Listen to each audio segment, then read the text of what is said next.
My name is Teresa Lane. I am 62 years old, a retired bakery owner, and a widow. For most of my life, I believed my purpose was simple: to hold my family together no matter what it cost me. I gave my best years, my health, my savings, and my heart to my husband and my son. After Samuel passed away, I poured what was left of my energy into making sure our only child, Michael, never felt alone in the world. Maybe that was my first mistake. This afternoon, sunlight poured through the floor-to-ceiling windows of my penthouse, scattering across the polished wood floors like it always did around this hour. The Hudson River shimmered in the distance, quiet and steady, like a promise that had never been broken. I was standing in the kitchen, a pot of Earl Grey steaming gently beside me, when Michael walked in with his wife Emily. They did not look like guests. They looked like people with an agenda. Michael's jaw was tight, his hands shoved deep into his pockets, a habit he had when bracing himself to say something unpleasant. Emily stayed half a step behind him, her eyes darting around the room as if she were already memorizing what would soon belong to her family. He did not waste time. "Mom," he said, his tone flat but sharp, "the penthouse is theirs now, Emily's parents. They need it more than you. You're banned from coming back." The words sliced through the air with surgical precision. No hesitation, no remorse.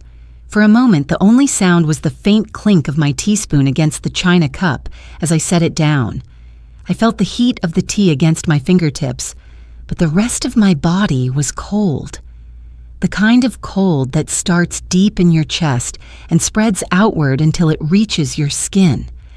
I looked at my son, the boy I had carried, nursed, and raised, the man I had celebrated with when he got his first job, the same man who had cried in my arms when his father died. And now he was looking at me as if I were an obstacle in his way. I thought about the tagline that would perfectly sum up this moment if someone were telling my story. My son took my penthouse for his wife's family. He said, "It's theirs now, you're banned." I smiled and handed him the keys. What I didn't tell him was that I had already made my decision about this place long before he walked in today. But he didn't need to know that yet.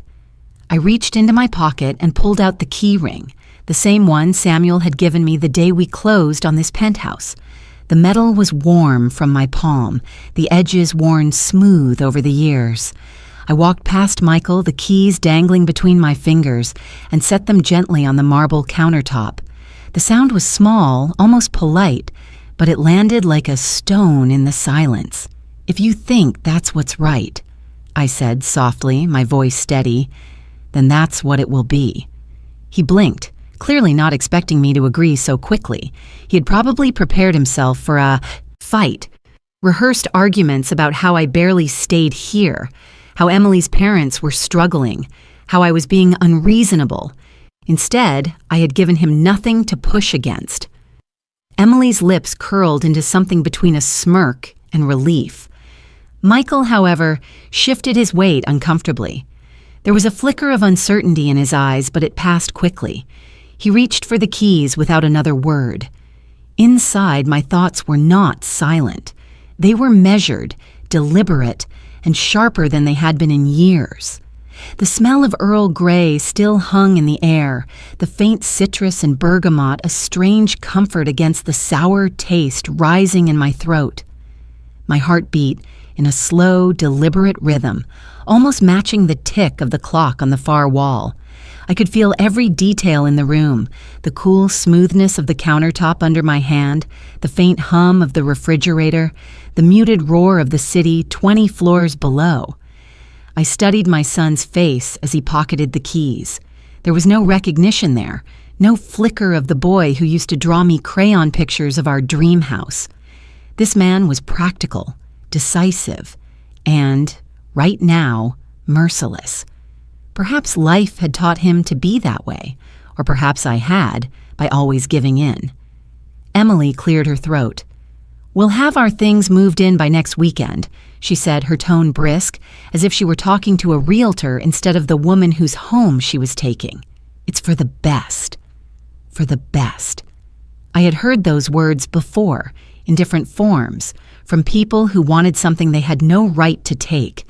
I did not argue then, and I would not argue now. That was the difference between people like them and people like me. They believed silence meant defeat. I knew silence could be a weapon. I nodded once, a small, almost imperceptible gesture. I see, I said, letting the words hang just long enough to be uncomfortable. Then I stepped aside, giving them the path to the door.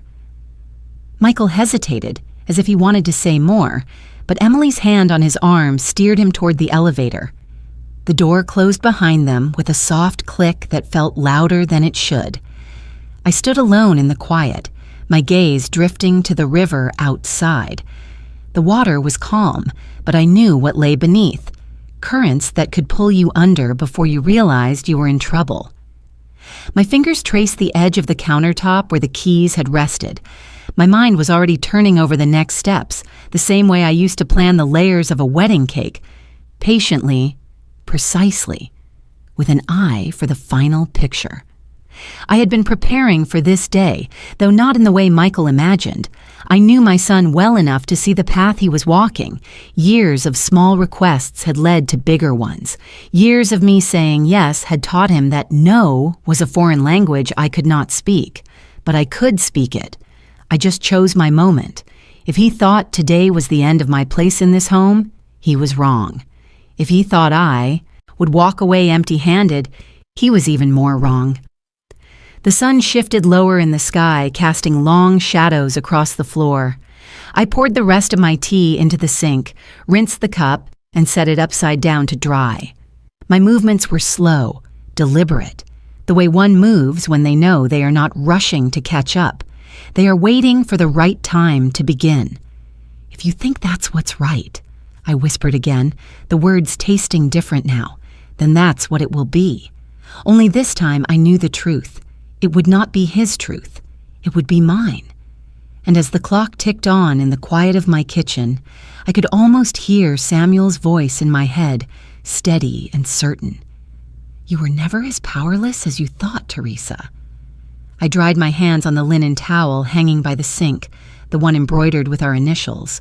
Then I looked toward the door, where they had left minutes ago, and allowed myself the smallest of smiles. I had given them the keys. I had not given them the home. I did not move after the door closed. The space felt wider, as if silence had pushed the walls apart. The steam from the kettle lifted into the afternoon light and vanished, and the room shifted back to a different rain. I can still name the color of that evening. The sky was the graphite of a soft pencil. The Hudson ran with broken silver. The city lowered its voice. I unfolded the white tablecloth my mother embroidered when she was young. Tiny wheat stalks traced the hem like patient handwriting. The linen carried a faint lavender scent from the drawer where I keep it waiting for company. I smoothed it flat with the flat of my hands and heard the stove answer. In the cast iron, beef stew sat heavy and kind. Onions melted toward sweetness. Carrots surrendered at the edge of the fork. Pepper woke the air. I put a record on. The saxophone did not hurry. It climbed and circled and made room for quiet the way a good host makes room for a late guest. Michael called from the elevator and I did not let him knock. I opened the door and rain came with him. He shook his head and laughed, water bright on his hair and jaw. For 1 second, he was 9 again, guilty about strawberries gone missing from a cooling tray. He said he was starving. He said his apartment smelled like reheated noodles and ambition. He said he had forgotten what dinner tasted like when someone cooked it on purpose. I took his coat and set it near the radiator. We ate by the window because the city is better company when it rains. Puddles stretched the streetlights into ribbons of gold, and the river drew a dark, steady line across the world. He lifted his spoon and closed his eyes. His shoulders fell the way a fist unlearns itself. He began to talk between mouthfuls, the way hungry men remember they are allowed to be boys at a table that loves them. Long shifts, a manager who brewed coffee like medicine, a schedule that kept moving the finish line, I kept his bowl full. I wanted the steadiness of the meal to argue with the rest of his life. When he asked about the penthouse, I told him I had bought it 2 months after his father died.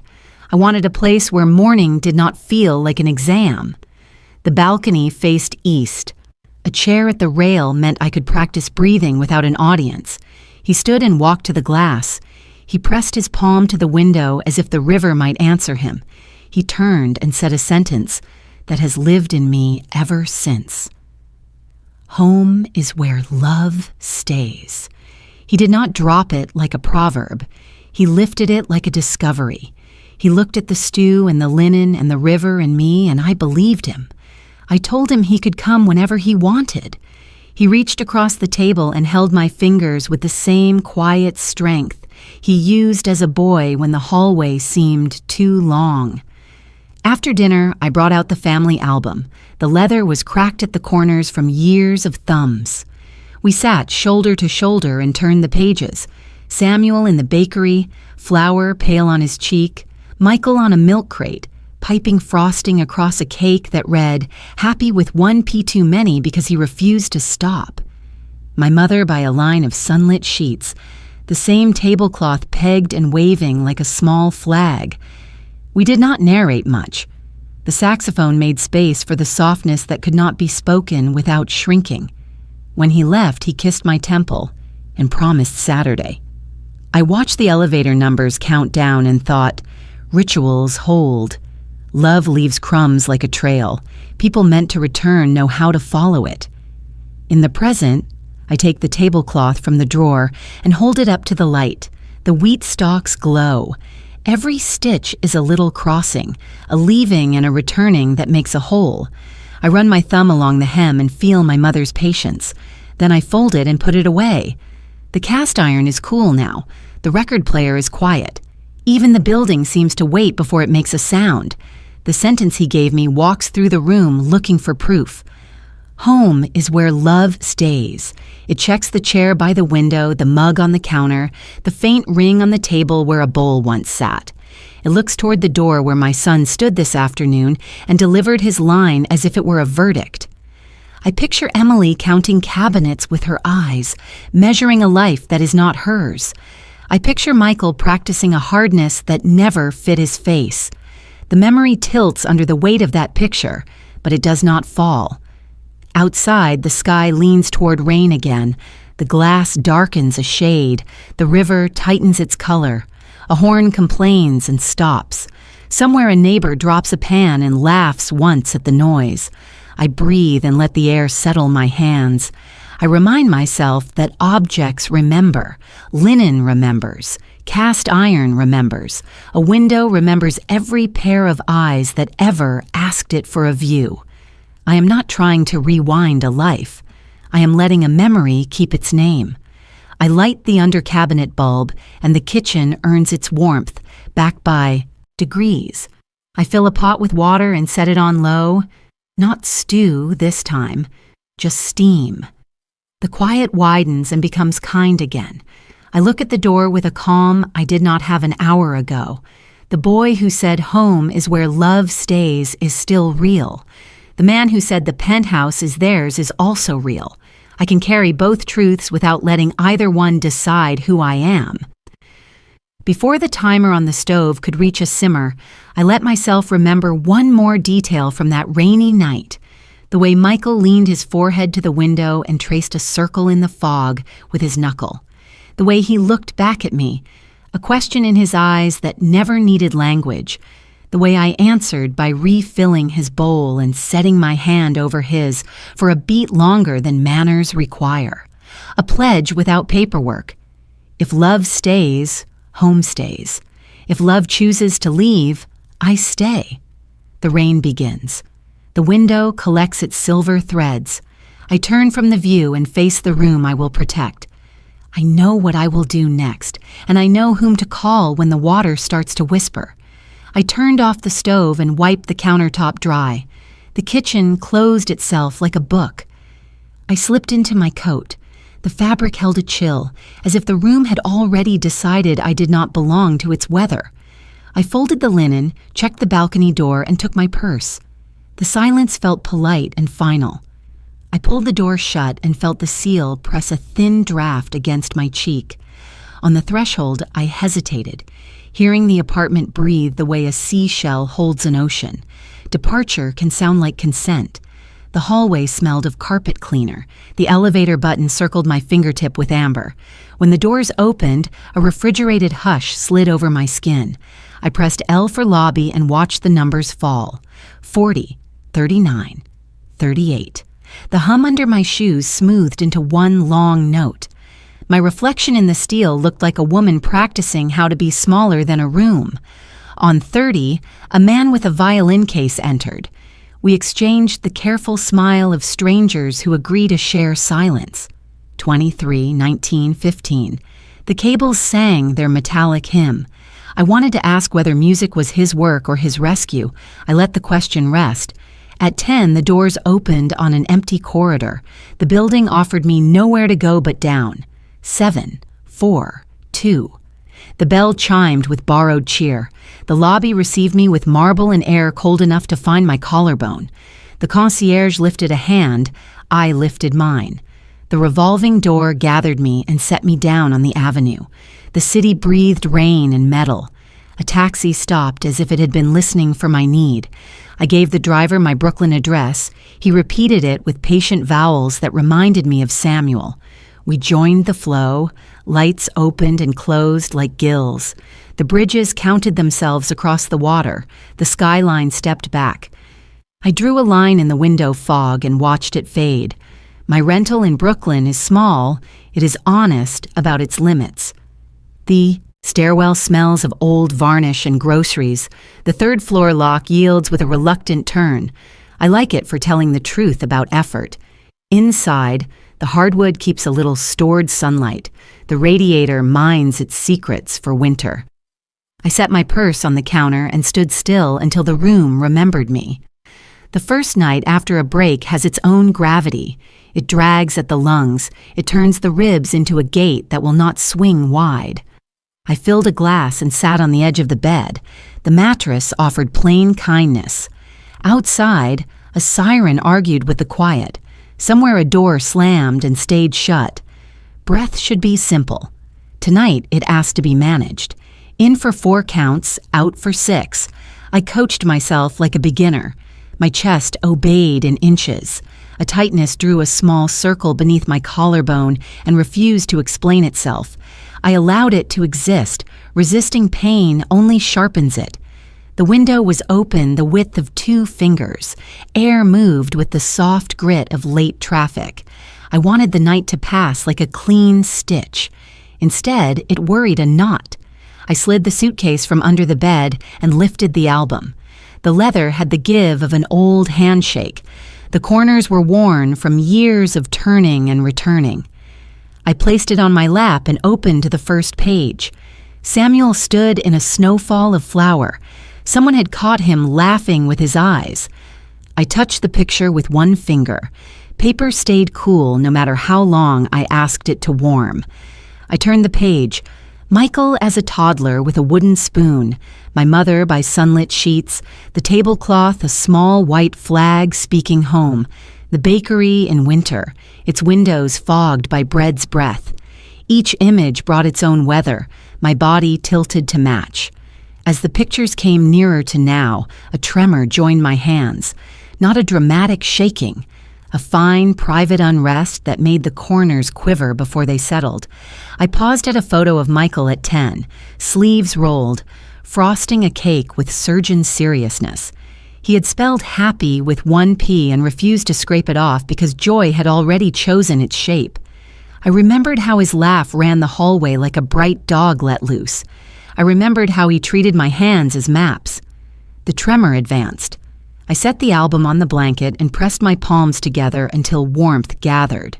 Then I lifted the book again. I breathed in. I breathed out.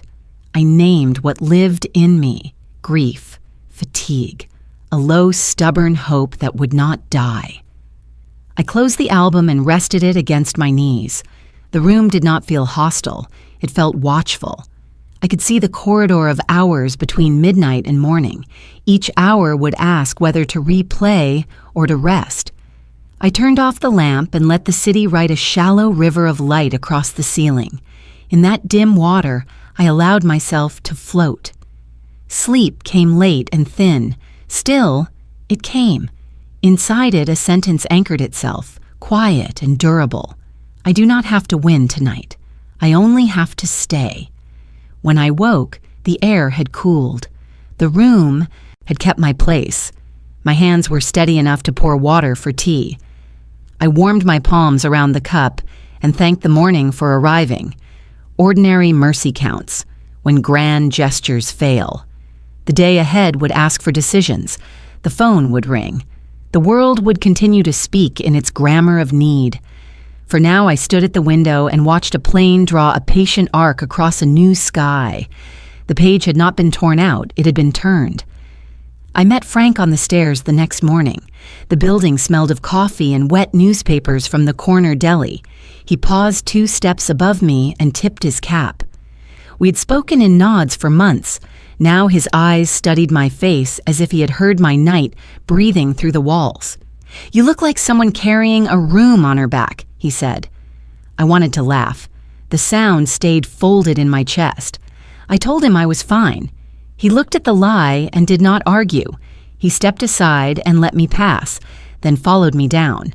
At the mailboxes, he sorted envelopes with a butcher's efficiency, bills to the left, catalogs to the right, a lone postcard in the middle that he turned over twice.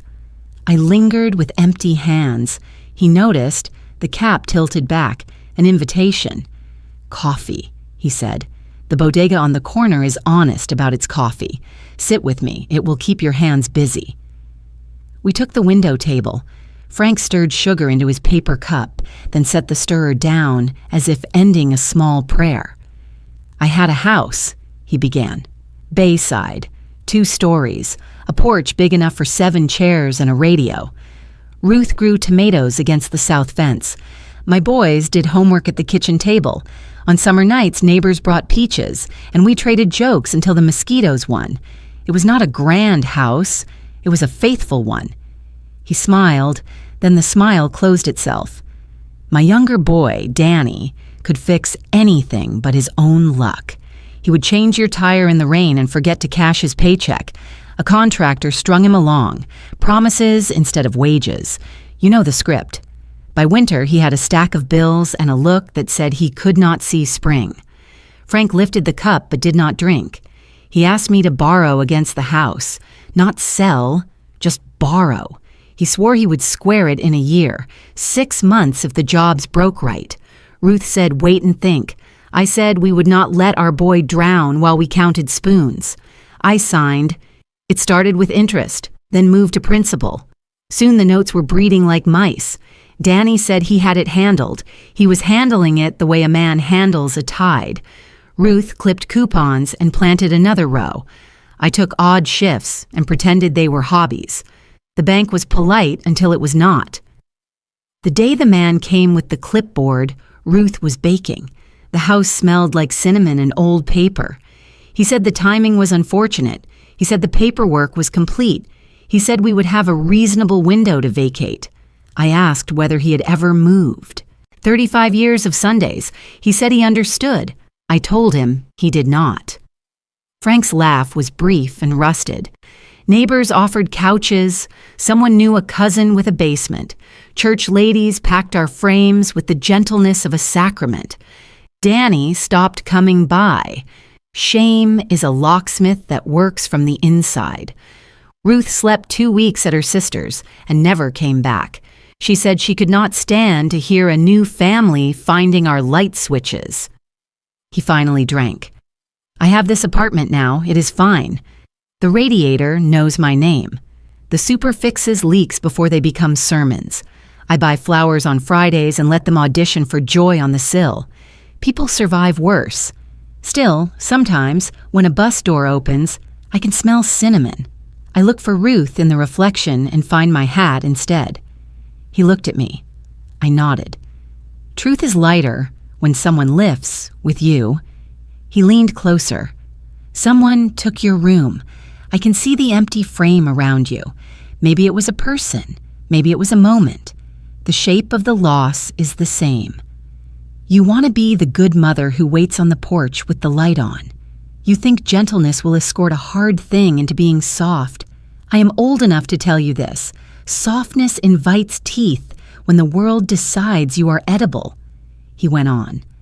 I do not know your boy. I am sure he can be kind.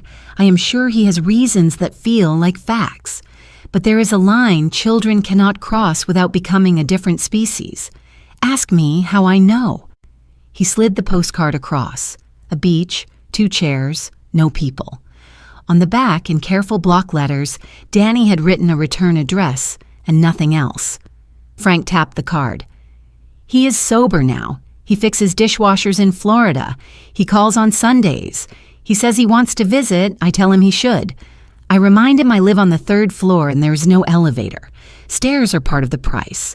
I forgive him every morning. I cannot afford to forget. The coffee had gone lukewarm. Neither of us minded. You will be told to be patient. Patience is holy until it becomes a leash. You will be told that family is everything. Family is everything until it eats the person you are. Grief will borrow your voice and try to speak for you. Let it cry, then take your mouth back. He stood. I stood with him.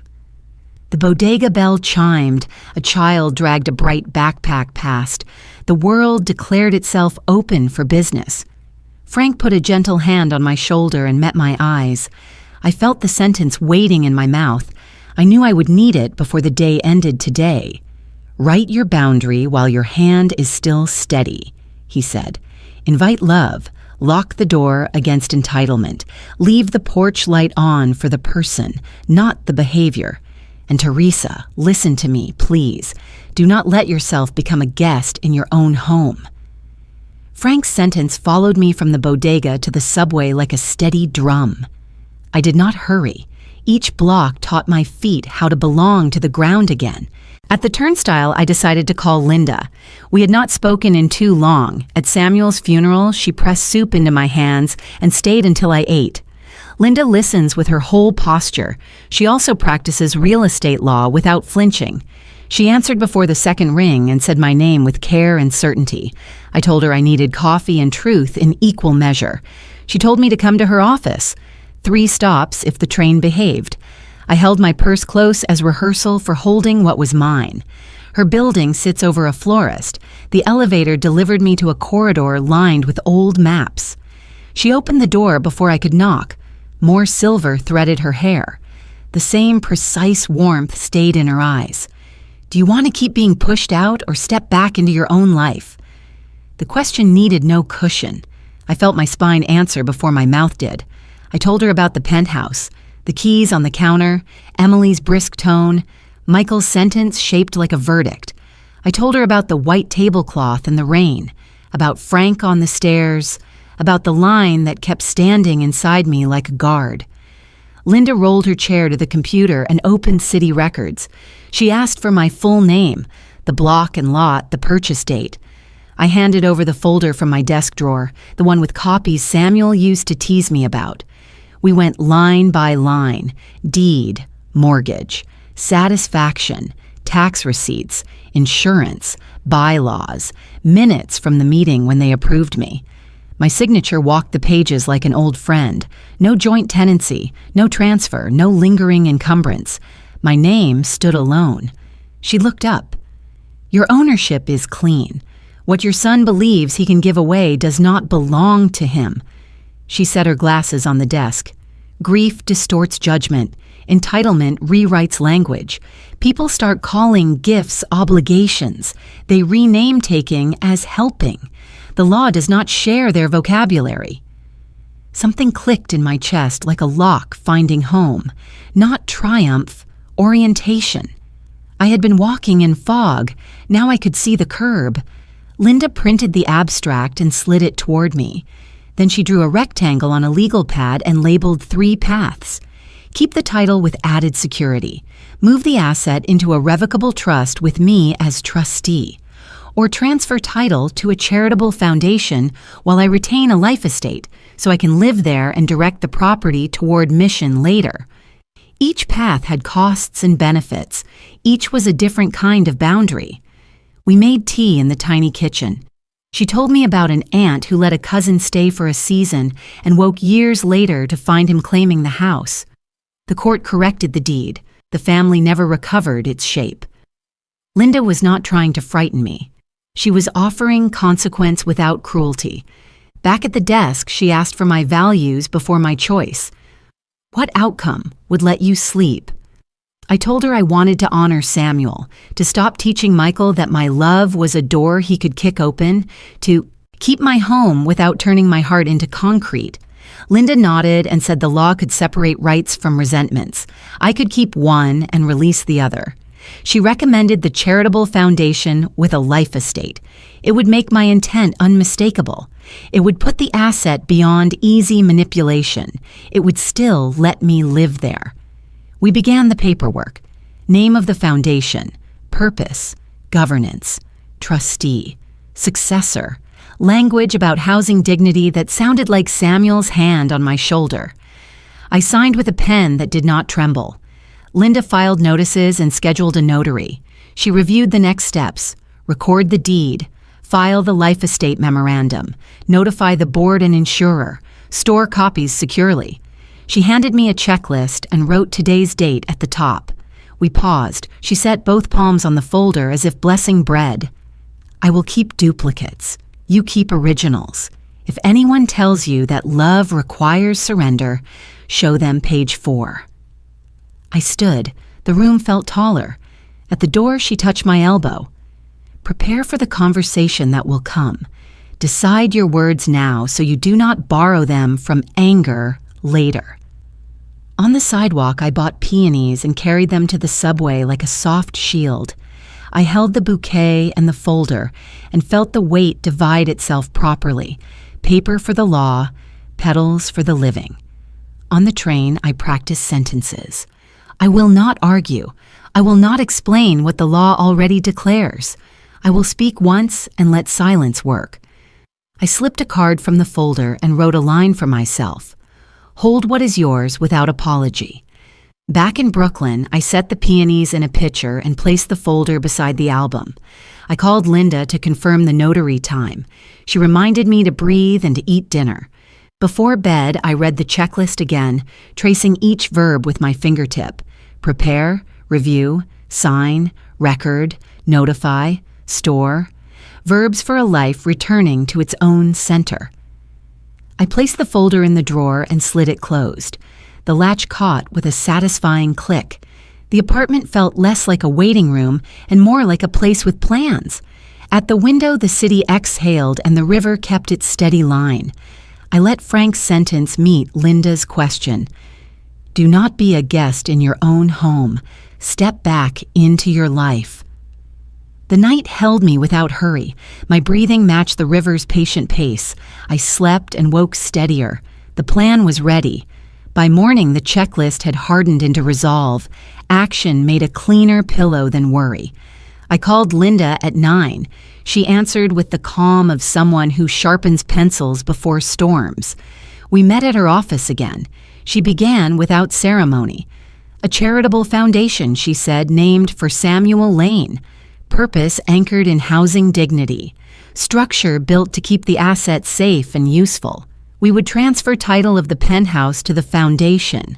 I would retain a life estate, the recorded right to live there, to enjoy it, to maintain it, and to direct its mission while I lived.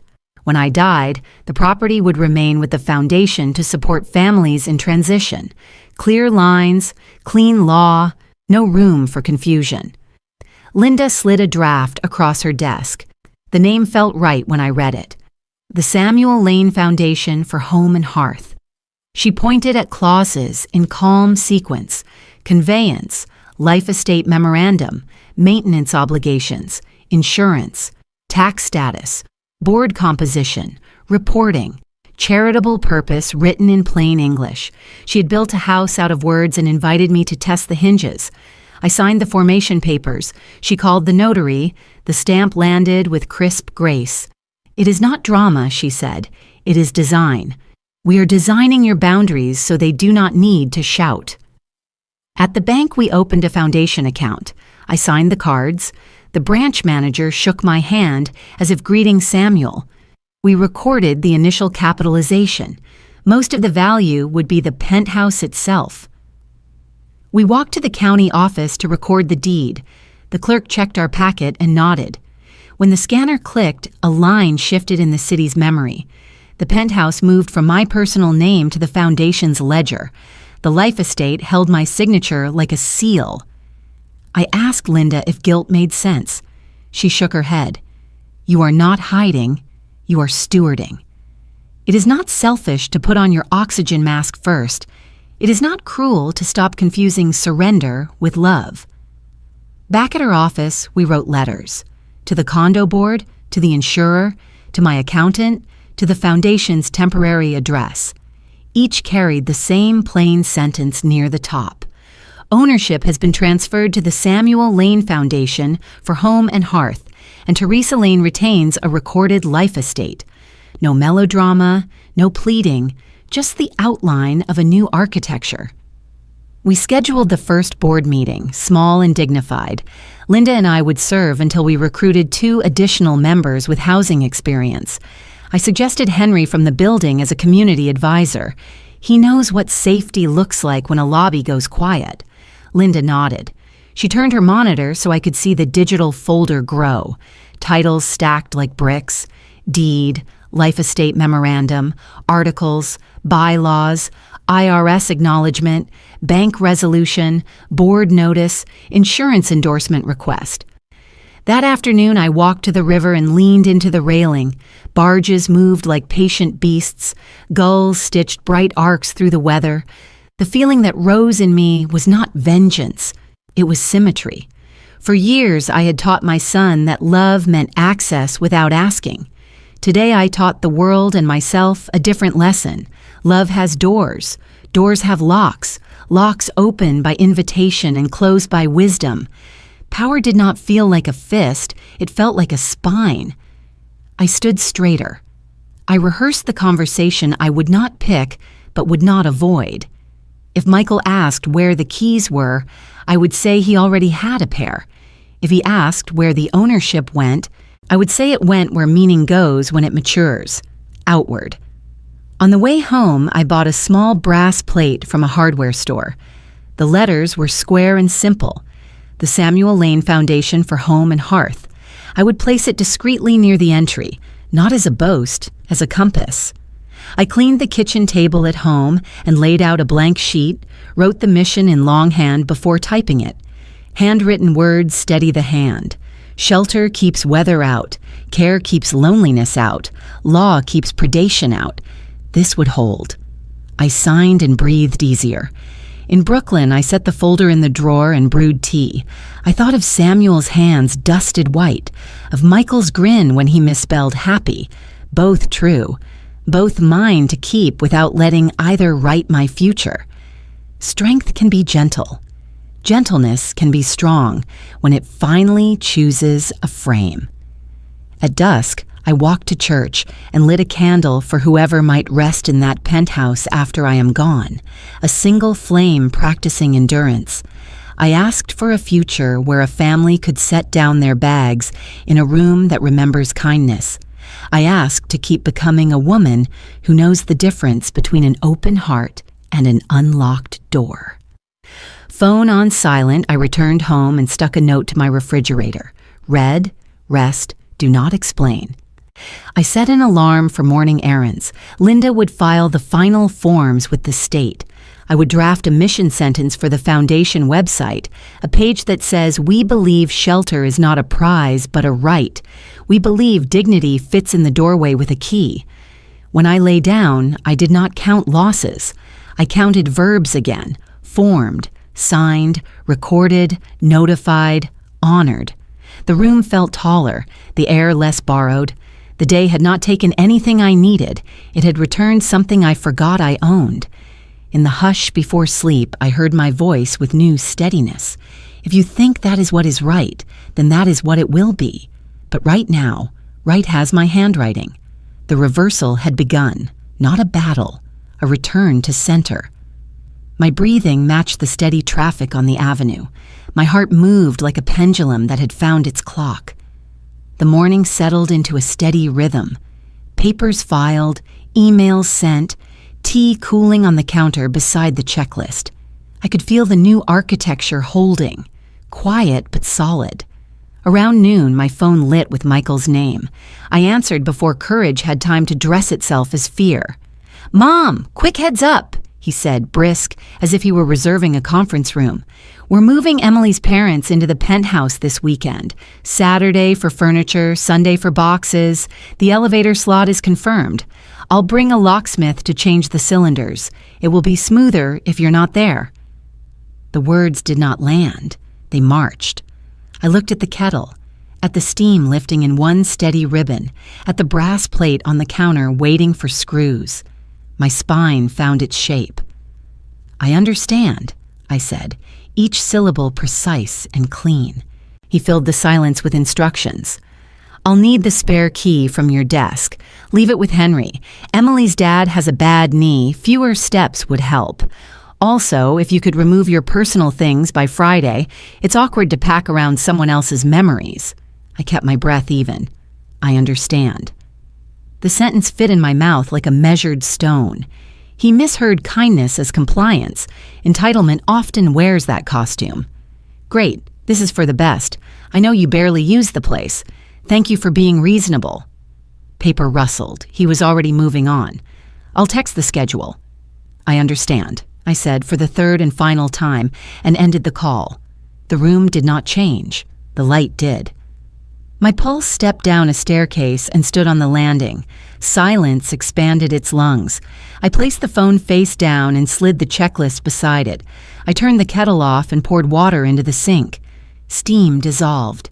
My hands did not shake. The power of not explaining filled the room like a tide turning quietly under a pier. Text messages arrived in a staccato parade. Saturday 9 to 1, Sunday 10 to 4, locksmith at noon. I read each line as if it belonged to a stranger's itinerary. Then I muted the thread. Boundary set. Conversation complete. I cleaned the counter with slow, deliberate circles. Repetition is a gentle engine. I wrapped the brass plate in tissue and placed it in my tote with the tiny screws and the driver. I set the folder in the drawer and locked it. The tiny click sounded like agreement. The apartment's hum returned to its ordinary key. Afternoon stretched into a longer light. I walked to the river and let the wind proofread my posture. Barges moved as if the water belonged to them. Gulls debated in curt syllables. I rehearsed nothing. I allowed the day to settle around me without asking for permission. Back home, I set rice to simmer and sliced ginger thin enough to disappear. The knife moved true. Muscle memory can be a mercy. Night arrived on quiet shoes. I washed the bowl and left it to dry. Then I opened the album and placed it on my lap. The leather warmed. The tremor did not return. I turned pages with a steady thumb. The pictures did their work without argument. Love, labor, small holidays, a life measured in loaves and sleeves rolled above the elbow. I let the page rest on Michael pressing his palm to the penthouse glass, rain shining on his knuckles. The image held its own sentence about home. I wrote a single line on an index card and tucked it beneath the album's ribbon. Speak once. Let silence finish the paragraph.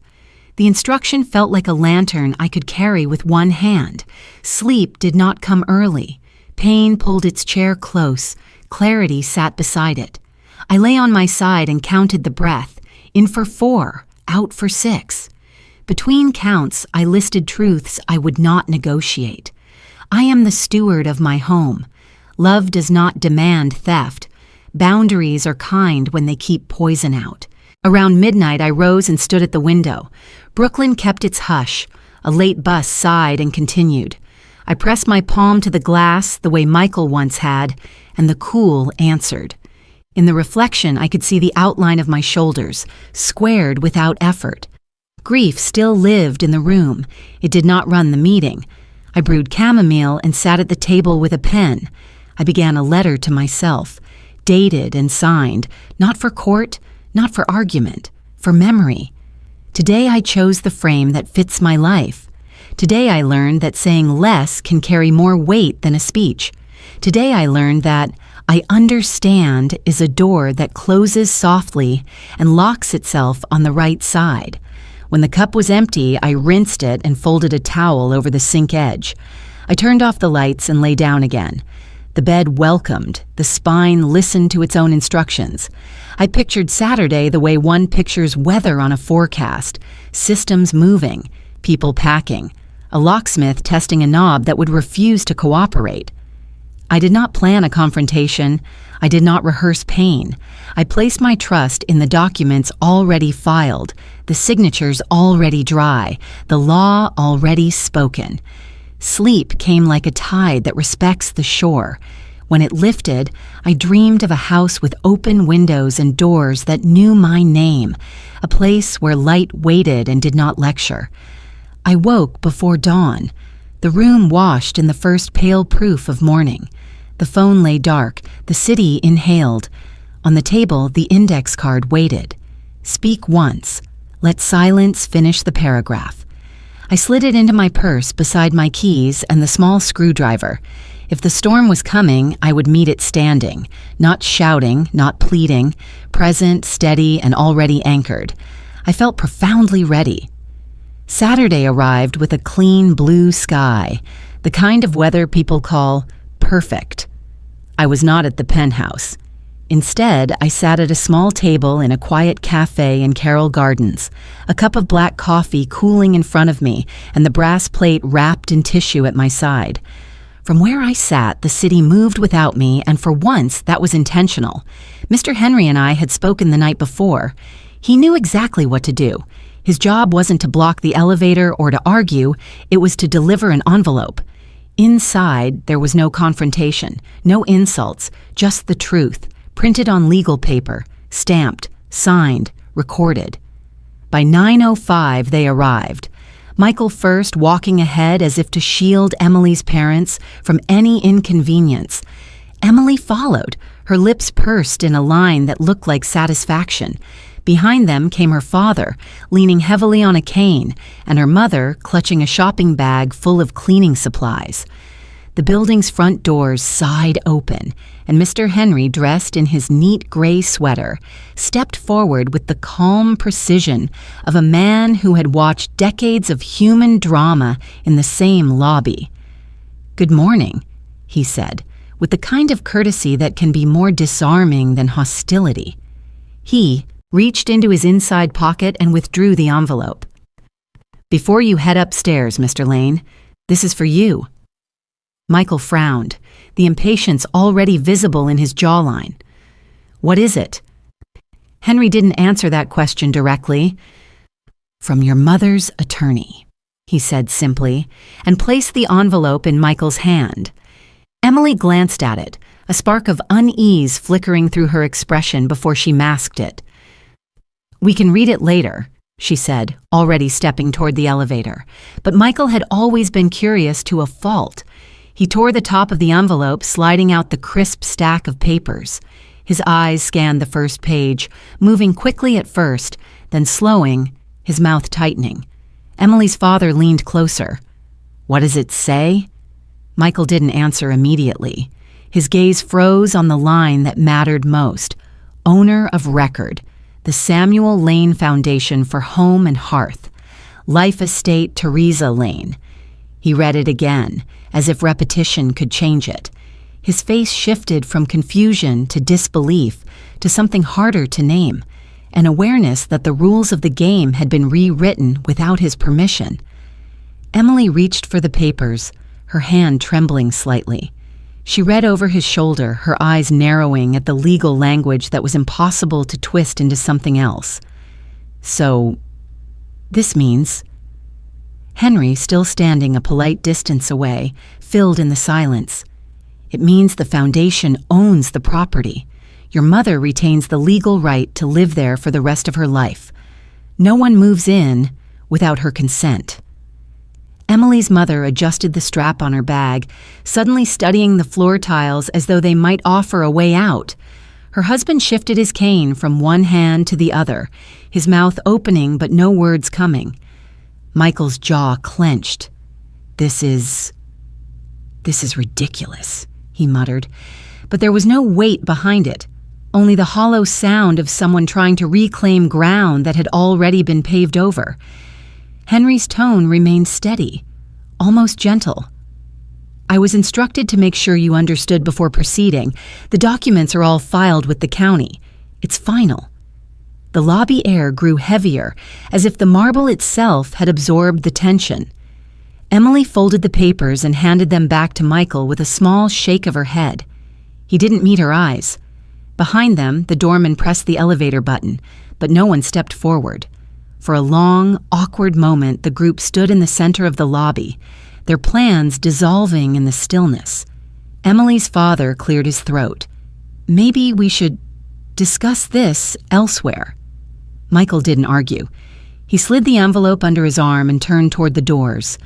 Emily followed, her face set but pale. Her parents trailed behind, their earlier energy deflated. Henry watched them leave without a word, then turned back to his desk, his expression unreadable, but his shoulders a little straighter. I wasn't there to see it, but I could picture every detail. Henry would have taken a moment to smooth the papers on his desk, perhaps even allowed himself a quiet smile. He's the kind of man who believes in justice, not because it's loud, but because it's steady. At the cafe, I stirred my coffee, feeling the weight in my chest lighten by a fraction.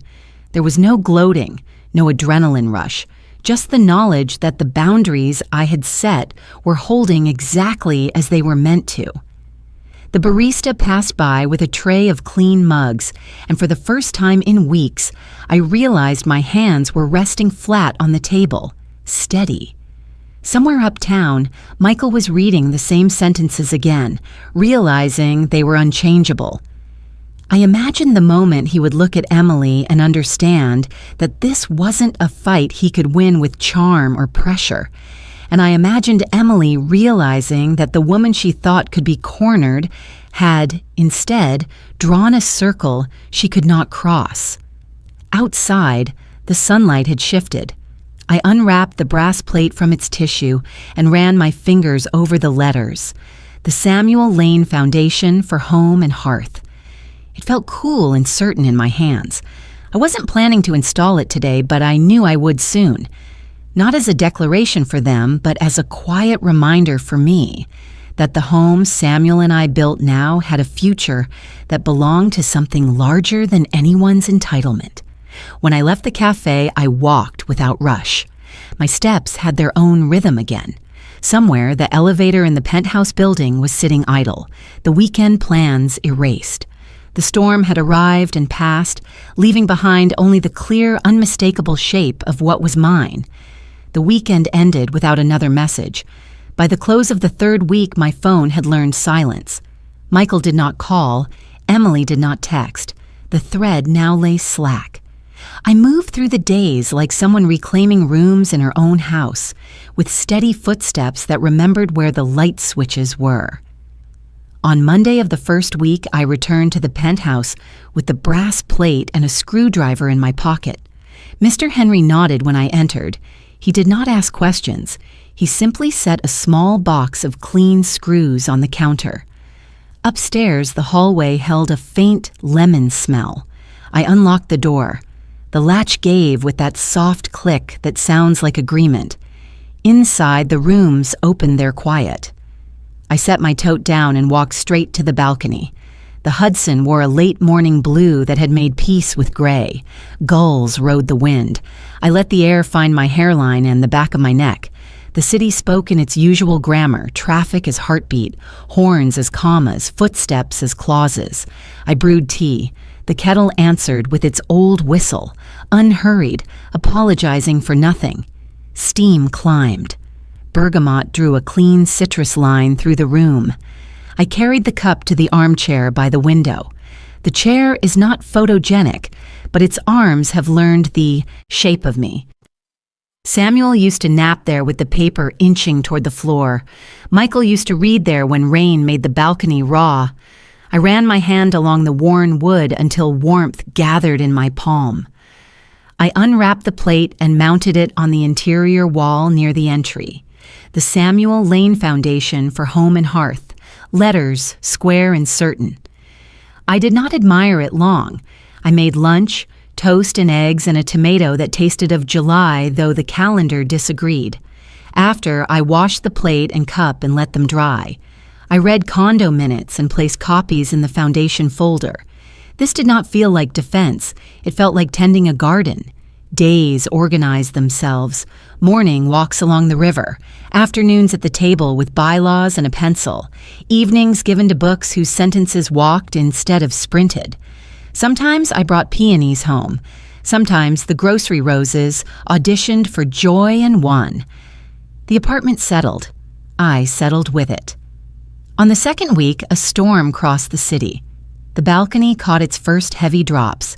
The kettle's whistle and the wind's keen braided into a sober duet. I moved the armchair a hand's width so the lamp met the page without glare. I wrote letters to potential board members and sealed them with a hope that did not wear perfume. My phone stayed on the counter. The screen stayed dark. At night, I slept without arguing with the clock. In the mornings, I stretched and listened. The building whispered its small, familiar sounds. On Sundays, I set the white runner instead of the whole cloth. A bowl of fruit stood like a modest holiday. The phrase that once pinched began to loosen. Home is where love stays. Love had not left. It had changed its furniture. By the third week, Mr. Henry called to ask whether I wanted a package left at the desk. I came down and signed. Inside were insurance endorsements stamped, recorded. Plain proof for people who respect paper. We spoke about weather. He did not mention the Saturday with the envelope, neither did I. Dignity often looks like two people refusing to pick at a healed seam. Back upstairs, I sat in the armchair and watched the sky dramatize itself. A barge slid upriver. A helicopter stitched burrows. A child on a nearby balcony counted pigeons. I realized I had not checked the time in hours. The room held me as if it had been practicing. Sometimes sorrow tapped the door. I let it in, gave it a chair not far from mine, and poured it tea without sugar. It did not wreck the place. It looked at what I had repaired and left before dark. The rule became simple. Everything may visit. Nothing may take up residence without permission. One evening, I wrote Michael a short letter I did not send. I love you. I will not discuss the foundation. I hope your work is honest. When you can speak without trying to move furniture that is not yours, I will answer the door. Writing it loosened a knot no one else could see. I began to speak out loud sometimes, not to fill space, but to let my mouth learn the shape of calm. I told Samuel about the plate. I told my mother her wheat-stitch border still tutors my patience. I told the chair it had earned its keep. The apartment listened and answered by standing. By the end of the third week, the balcony and I shared a rhythm. I knew when the gust would turn sharp at the corner. It knew when I needed a wind that lifted hair from my forehead without stealing heat from my tea. Morning light climbed the opposite building. At noon, the river scrolled hammered tin. At dusk, the city walked more slowly. I do not know what Michael told Emily's parents, or whether his anger turned inward or outward or into silence. I do know the boundaries I set have begun to hold my heart in the right shape. If the phone rings tomorrow, I will answer with the sentences I practiced and let silence finish the paragraph. If it does not ring, I will steep another pot and sit in the armchair. I will watch the river keep its patient appointment with the sea. The house has relearned my quiet.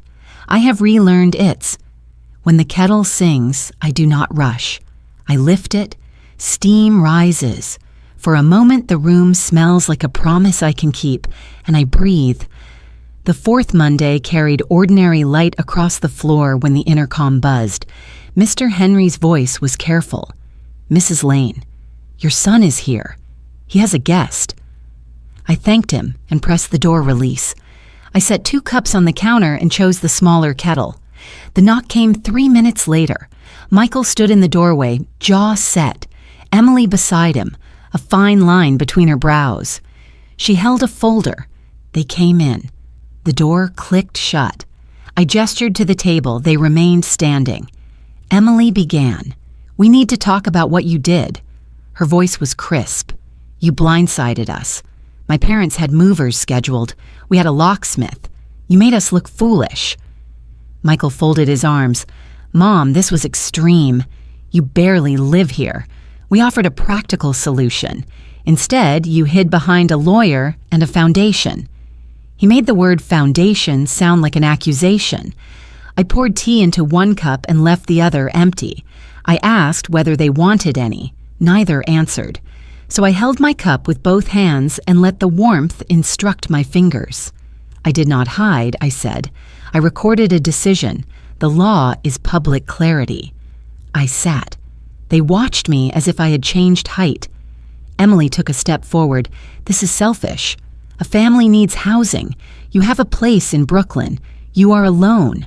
Why should all this space sit around grieving with you when it could hold people who need it?" Michael let her argument lead his. "Mom, we tried to do something that made sense for everyone." I set my cup down. "Selfish is taking from the one who gave you everything." Emily's chin tilted. Michael blinked. I went on. "I worked for this home. I sold the bakery that paid for your schools and your wedding. I sat with bills no one else wanted to open.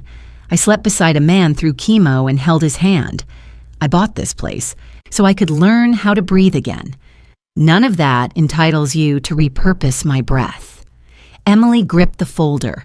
"You are weaponizing memory to avoid generosity. My parents are decent people. They have done nothing to you. They have done nothing for me either," I said, "and they are not my responsibility. Your husband is."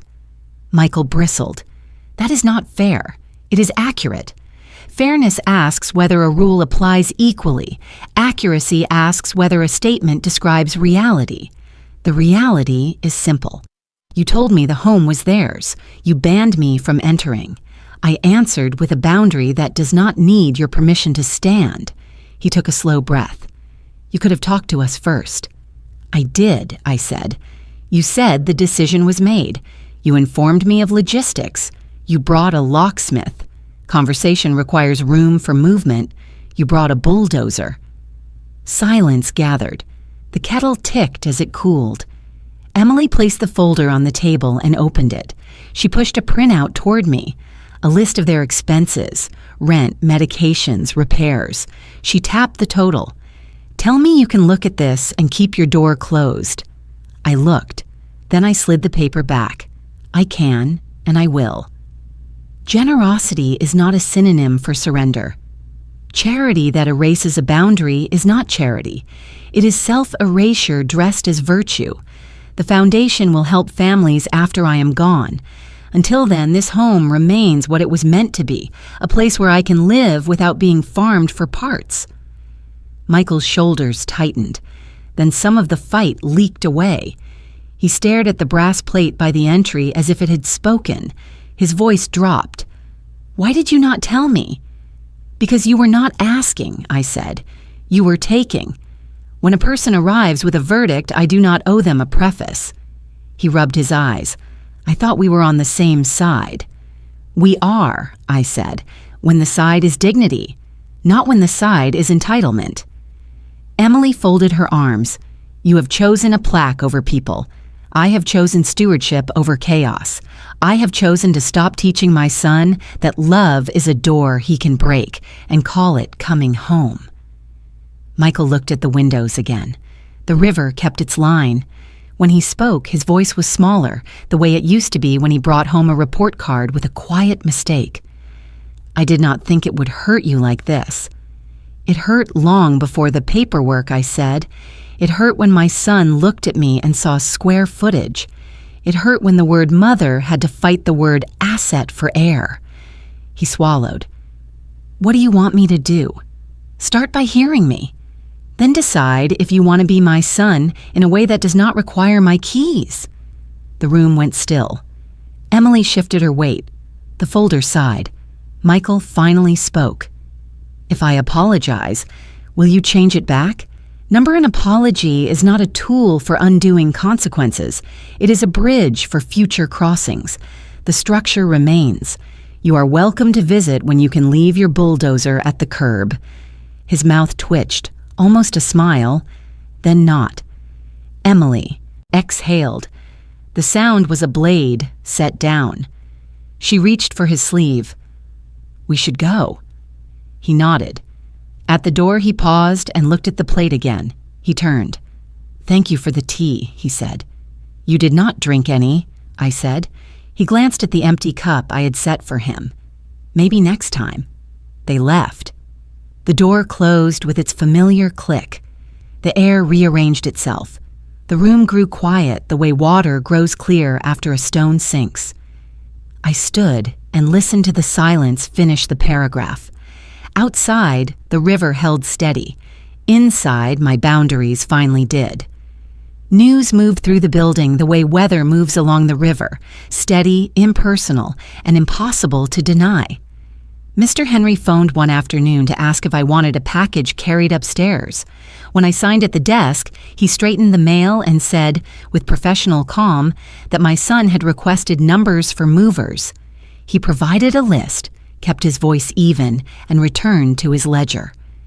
Later, the doorman mentioned that Emily had asked about elevator reservations for another address across the river. I rode up with the box under my arm. Relief and regret walked beside me like relatives who no longer argue but refuse to sit together.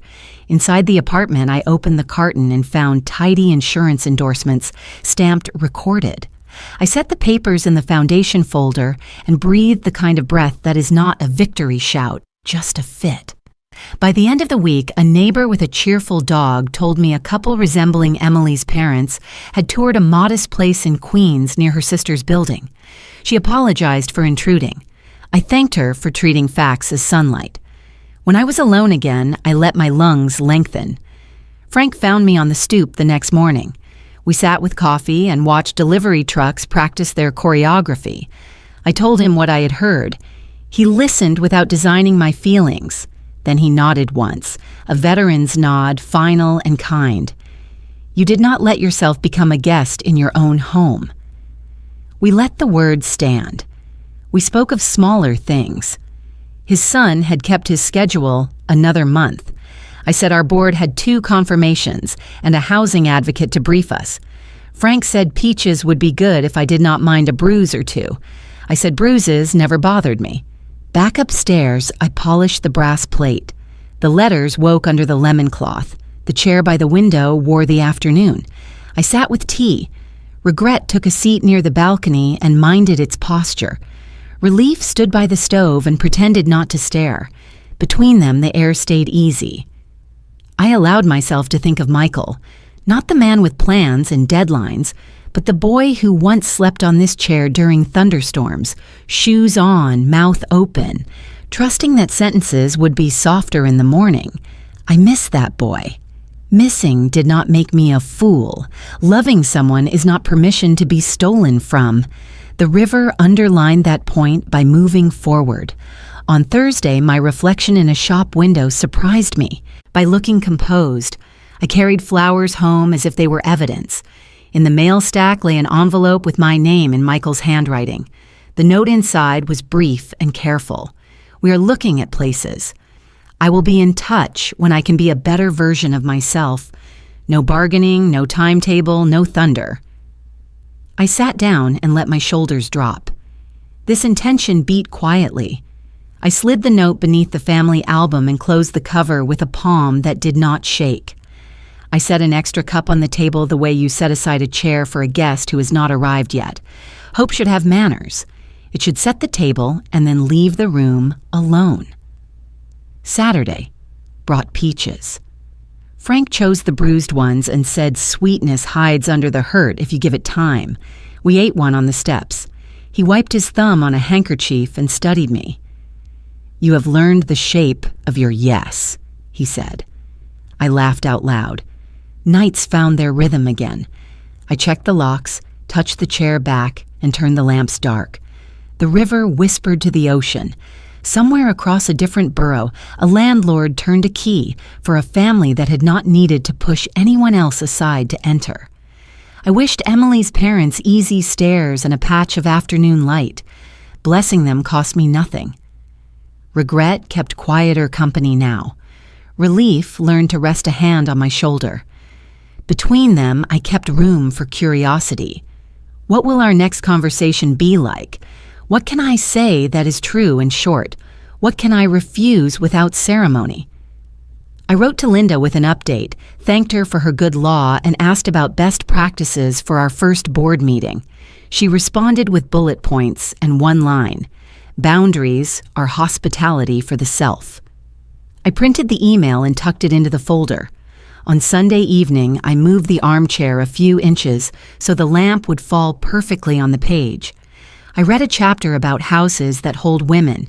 The kettle sang, the cup fit my hands, wind pressed its cool cheek to the glass and left. The phone was quiet. The quiet resembled peace. Before bed, I stood at the balcony and watched the city choose its lights. I let the river settle my pulse. Relief and regret stood beside me like two old neighbors who had reached a truce. Then I closed the door and gave the chair my weight. The room held. I held too. My home had kept its shape. And so, finally, had I. Midweek, Mr. Henry rang again with the same even courtesy. He said the elevator reservations had been released and the locksmith had canceled his slot. His tone did not sharpen. He delivered facts the way a good clock delivers time. I thanked him and, after we hung up, stood at the window with a gratitude that did not need a speech. The building had returned to its old rhythm. The lobby would host packages and strollers, not a takeover. I brewed tea. The whistle marked an ending. I opened the balcony door a hand's width and let the Hudson carry tension out into clear air while I breathed slowly, gratefully. Rain began soft across the glass. The river accepted the change with patience. I turned the lamp low and took the album from the shelf, the leather warm from the day. I did not sit to relive a wound. I sat to close a page without tearing it. I opened to the rainy night I have carried for months. The white tablecloth with wheat stitched along the hem. The stew in the cast iron, steam lifting in quiet spirals. A saxophone on the record player, not rushing, offering space instead of answers. Michael at the window, his palm on the fogged pane, a circle traced and disappearing. He turned, eyes bright with work and weather, and said the sentence that rearranged the room. Home is where love stays. Memory brings its own weather. For a long time that night arrived as thunder. Tonight it came like obedient rain that knew where to go. I let the page rest on my knees. I studied the edges silvery with time. I noticed the corner softened by years of thumbs. The ache I expected did not rise. In its place, a gentler weight settled, like a shawl placed across my shoulders. I remembered details grief had hidden. The spoon's chip near the handle, the crease down the linen where my mother folded it the same way for decades so the fabric would learn discipline and reward it with grace. The way Michael laughed when the first spoonful of stew surprised him with relief. Even the jazz returned in ordinary notes. I closed my eyes and let the scene pass in an honest frame. Things were true and not permanent. Love filled a room and then asked for a different address. A good sentence can be misused later by someone who wants your keys. The sentence remains good. The theft does not. Knowing this made room in me for breath, room for both the boy and the man, room for my own spine. I turned another page. Samuel in flower-dusted laughter. My parents younger than I am now, shoulders square with quiet dignity. Friends whose names the album still remembers when my tongue does not. Nothing reached out to take from me. Everything remained where it belonged, on paper that knows how to protect and release. I felt the room confirm what the river had rehearsed. Present tense matters most. Past tense can be kept without living inside it. The rain thickened and then thinned. I brewed mint tea and waited while the leaves lent the water their green. I carried the cup back to the armchair. I set the album down and rested my hands on the worn wood arms as if greeting old friends who had learned better boundaries. A question rose, simple and clean. If I could walk back into that night, would I change the cloth? Would I guard the sentence on Michael's lips? Would I ask the future for better manners? I listened and did not invent answers. Some nights arrive as they must, to teach which words to keep and which doors to lock. I opened the balcony door a hand's width. The Hudson breathed. The tea cooled into usefulness. I lifted the cup and spoke one line out loud, not to the room, but to the woman seated in it. I have come back to the right place at the right time. Saying it did not cue triumph. It cued alignment. My ribs loosened as if a careful hand had freed a stuck clasp. I could feel where regret ended and loyalty began. Not loyalty to a fantasy or to a script written for mothers who never stop bleeding. Loyalty to the life I am living, to the chair that holds me, to the law that steadies me, to the small plate on the wall with Samuel's name set in brass. I walked to the entry and touched the plate. The foundation will one day carry other people's boxes across this threshold and call that dignity. Until then, the apartment will hold my mornings, my names, my quiet. I returned to the chair and placed the album on the table beside it. I let it rest open to the rainy page. The past may sit here when it asks politely. It may not demand my seat. I noticed the unbroken line between that night and this one. My hand stirring stew because hunger insists on care. My hand signing papers because safety insists on clarity. My hand now holding tea because healing insists on warmth. 3 gestures of the same verb, performed by a woman who has stopped confusing softness with surrender. Wind reached in and moved a strand of hair across my forehead. I tucked it back. I slid a blank card from the drawer and wrote a sentence for the album's pocket. When I am tempted to read pain where only a closed chapter lies, remember the chair, remember the river, remember the plate. I replaced the card and shut the leather covers with a sound like a book agreeing to be a book. I carried it to the shelf and pressed the spine until it found its neighbors. Then I walked the rooms once, not to check for threats, but to greet what is mine. Stove cool, balcony secure, towel folded over the sink, lamp off. At the window, I set my palm to the glass. The city returned the gesture without drama. Somewhere across a borough, a younger woman was setting a table. Somewhere else, a son was practicing better speech. My job was not to arrange those rooms. My job was to keep this one honest. The rain stopped. The river kept its appointment with the dark.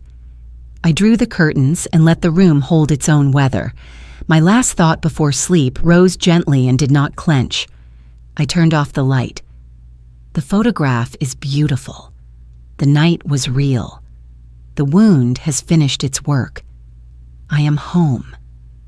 Morning poured into the room in slow gold, touching the brass plate on the wall before it reached my face. I woke without the startle that used to follow me, without that reflex of bracing for loss. The air felt balanced. I brewed coffee and carried the mug to the armchair, the steam curling in shapes, too delicate to name. The album still sat on the table, open to the rainy night photograph.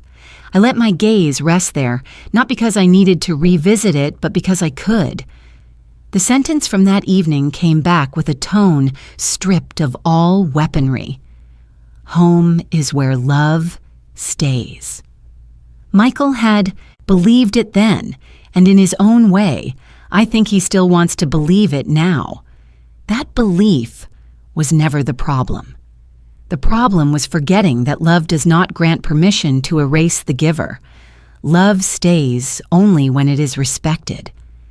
I set the mug down and spoke softly to the room, to the river, to the me who had once sat here trembling after the confrontation. If love leaves, the home is still mine. The words settled in the air like a second foundation. They did not argue with the first sentence. They stood beside it, equal in weight and worth. It struck me how both lines together told the whole truth. One for the seasons when people keep their promises, one for the seasons when they do not. And I realized, with a depth that surprised me, that my strength had grown from holding both truths without breaking. The chair beneath me was a witness to both sentences. It had held me when I believed my son's affection was enough to keep him gentle. It had held me when I realized that gentleness was not the currency he wanted to spend. And now, it held me as I learned how to live with an open door and a guarded heart. I imagined saying both sentences to Michael one day, not as an accusation, but as an offering. Perhaps we would be standing by this very window, watching the Hudson fold into itself. I would remind him of his own words from that rainy night, and then give him mine in return. Not to win, not to score a point, but to complete the lesson neither of us knew we were beginning back then. The river outside was restless, but certain, its currents weaving under the surface. I felt a kinship with it. From the street, it looks like a single body moving in one direction. From above, you can see the cross-currents, the eddies, the small circles of water returning briefly to where they started before moving on. My life felt like that now, still flowing forward, but with moments that looped back to honor what came before. Frank stopped by with the morning paper. He lingered at the door while I poured him coffee. He glanced at the album and smiled, not asking, but knowing I had found a way to live with it open. Over coffee, he said something I will keep for as long as I live. A house is walls and roof. A home is what you say to yourself when you wake up there. When he left, I stood at the threshold and repeated it under my breath. I thought of all the mornings I had woken in fear or guilt, rehearsing explanations or apologies before my feet even touched the floor. Now, the first words I heard belonged to me, and they were enough to build on. Later that day, I sat on the balcony with a notebook. I wrote the two sentences at the top of a clean page. Home is where love stays. If love leaves, the home is still mine. I left space under them, a place to add whatever life might teach me next. Then I closed the notebook and let it rest on my lap while I watched the river trade its silver for blue.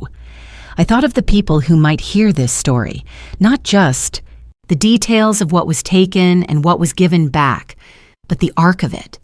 The way a woman who had been the quiet center of a family learned to be the quiet center of herself. I hoped they would hear the steadiness in the ending. I hoped they would take their own sentences and keep them safe. The day stretched long and calm. I cooked a simple dinner, letting the smells fill the apartment until it felt lived in again. After the dishes were washed and the lamps turned low, I walked the rooms once more. Each object seemed to nod at me, as if to say, "Yes, we are still here. Yes, this is still yours." Before bed, I stood in the center of the living room, between the chair and the balcony, and spoke both sentences again. Not for Michael, not for anyone else, but for the walls, the floor, and the woman who had reclaimed them. Home is where love stays. If love leaves, the home is still mine. The echo in the room was soft, almost tender. I turned out the lights and let that echo be the last thing I carried with me into sleep. It was enough. It was everything. The afternoon light leans warm across the balcony. It paints the brass plate by the door and lays gold along the arm of my chair. The Hudson carries a steady wind that smells faintly of rain and metal. It lifts the edge of the white runner on my table and turns the steam above my cup into a ribbon. I sit with the cup in my hands and listen. The kettle has finished its song. The apartment has returned to its natural key. Everything feels measured, held, and honest. I step outside and let the breeze touch my face. Below me, the city arranges itself for evening. Ferries draw white stitches across the water. Sirens pass without insistence. Bicycles ring bells that sound like reminders rather than demands. I rest my palm on the rail and name what is here. Chair, river, light, my breath. The order matters because I matter. This is the life I rebuilt quietly and on purpose. There is a question I want to ask while the wind is kind and the light is good. Have you ever had to choose between keeping someone and keeping yourself? Did you stand at a door that kept taking, or did you close it and learn to live with the echo? Tell me in the comments. Stories make a map. We are less alone when we can point to a line and say, that is where I stood. The wind moves through the balcony garden and sets the rosemary nodding. I think of Michael and send a wish his way that does not borrow anything from my future. I think of Emily's parents and hope their windows find generous light. I think of all the women who wrote me letters in their heads while I spoke and did not know where to send them. I will make a place for those letters. I will keep a chair for those names. If you are listening and you need that chair, consider this an invitation. There is one last thing I want to say clearly while the sun still rests on the water. Home is where love stays. If love leaves, the home is still mine. The sentences stand side by side. They do not argue. They teach. I did not arrive at them quickly. I took the long way with careful steps and a few wrong turns. If you are on that road, let the small signs comfort you. A cup that you wash and set to dry, a plant that greets you when you open the balcony door, a breath that arrives on time. These are not decorations. They are mile markers for returning. Frank would say that houses are built from materials and homes are built from language. I believe him. Every time I wake here and greet the room with words that belong to me, the walls learn my voice. Every time I refuse to trade my safety for someone else's convenience, the floor grows steadier under my feet. Every time I bless another household without sacrificing my own, the windows hold a clearer view. I set the cup down and listen for the smallest sounds, the faint clink of porcelain as the spoon touches the rim, the hush of the wind as it changes its mind, the soft step of a neighbor in the hall. These are the closing credits of an ordinary day. I do not rush them. I let them guide me to the ending that feels earned. If you are watching with someone you trust, take their hand for a moment and let the silence between you speak. If you are watching alone, know that alone is not the same as abandoned. There are people standing with you in quiet rooms, across rivers and countries and time zones. Some are just beginning to draw their lines. Some are resting after the hardest chapter. Some are lifting a cup to their mouth and tasting relief for the first time in years. Before we say goodbye, we would love to know where you are watching from. Is it a quiet morning with a warm cup of coffee, or a late night where stories like this keep you company? Let us know in the comments. We read every one with gratitude. And if this story touched your heart, please consider subscribing to the channel. Not just to hear more stories like this, but to be part of a community that still believes in kindness, healing, and second chances. Thank you for spending your time with us today. Wherever you are, carry this story kindly and let it breathe. When you share your story, be gentle with your own name. We are learning as we go. We are doing the math of mercy in pencil. We are allowed to erase and try again. I will be here, on this balcony when the afternoon tilts toward evening, ready to listen. The sun lowers another inch. The river gathers more blue than gold. The breeze cools and carries the smell of bread from a bakery 2 blocks over. I will light a lamp soon and close the door to keep the night honest. For now, I will ask you once more, have you ever had to choose between keeping someone and keeping yourself? Tell me where you are in that story. Tell me what sentence is helping you stand. Tell me what you are ready to carry into tomorrow. May gentleness meet you at the door you choose to guard today. Sometimes the miracle does not knock on your door. It waits quietly until you are ready to open your heart. Take care. and we will see you in the next story. I lift the cup one last time. The spoon makes a small silver sound against the china. The screen can turn dark now. The wind will keep speaking. The river will keep its word. Good night, wherever you are. Be safe, be steady, and keep your key.